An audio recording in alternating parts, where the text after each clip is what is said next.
Okay. On everybody's left, we have quarterback Haynes King. On everybody's right, we have tight end Josh Beetham. Questions? Kelly? Haynes, on the last touchdown run, you clearly looked over to see if you should get down or not. Kind of what was going through your mind as you were running towards the end zone there? Well, I mean, that was probably like the first time that we didn't really fully, like, full on, like, discuss, you know, if it's no moss, if it's not, stuff like that. I think everybody was just kind of had the mindset of, like, go win. And then when I broke it, I just wanted that you know, second opinion to see if I needed to go down or not. And I just saw everybody, you know, score it. And so I just ended up scoring it.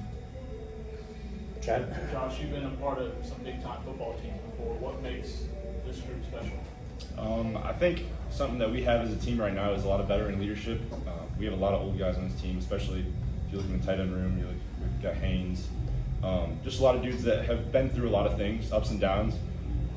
So, you know, we're prepared to face anything when it comes to the football game. Jonathan? Yeah, Josh, you guys, Coach Key mentioned you took a look at some things in the off week around involving the tight ends some more. How did it feel to see some of that come to fruition today? Yeah, it's great. I mean, as a tight end room, we pride ourselves. You hear like Luke in his interview this week being versatile, and you know we want to be able to do whatever it takes to help this team win, whether it's blocking or whether it's making a big play. Felt good today. All three of us made plays that made a difference in the game. So. Haynes, with the weird way the first quarter went, you guys just didn't have the ball. Do you feel like that maybe messed up the rhythm of the offense in the first half? Because it seemed like a totally different game in the second half for you guys. I mean, sort of, but it's still external factors. You know, we can't allow external factors to interfere with the internal expectations of what we need to do and how we need to do it to execute on our level, on the standard that we need to execute at. Jack? Kelly stole my question, but it's just multiple times now. You'll have been late in games. It's close, get a score, and you can really unlock the game. Now multiple times where you unlock games late. Where's your head at in those moments where you're like, we got to score now and really make this a safe game and play the fourth quarter? I mean, sort of. It's just like Josh said on. You know, we have a veteran group of leaders, and nobody really panics.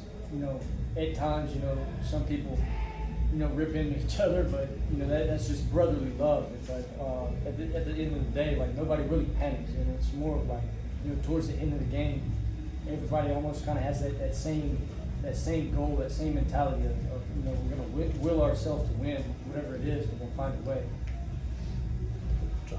Yeah, Coach Key also mentioned at halftime you guys looked at kind of what was going on and kind of switched more to a throw to unlock the run versus the other way around. Can you tell specifically some things maybe that Duke was doing that you guys saw that kind of made you guys do the switch? Either one, you can answer that or both. I mean, you know, Duke is a really good football team. You know, hats off to them and their coaches and how they prepared to play us. But also at the end of the day, you know, for the most part, when stuff wasn't going right, we were doing that. Like we weren't doing our job, whether it's, you know, covering guys up or making a throw, making catches, stuff like that. So I'd say that we just had to come in the second half and kind of regroup and do the little things right. Like I said, just putting a hat on the hat, just getting it started, stuff like that. But like I said, Duke is a really good football team. We knew that they were going to cause a lot of havoc with first, second down, and to try to get in their third down packages, which is really good as well. Okay. Time for a couple more, Kelly.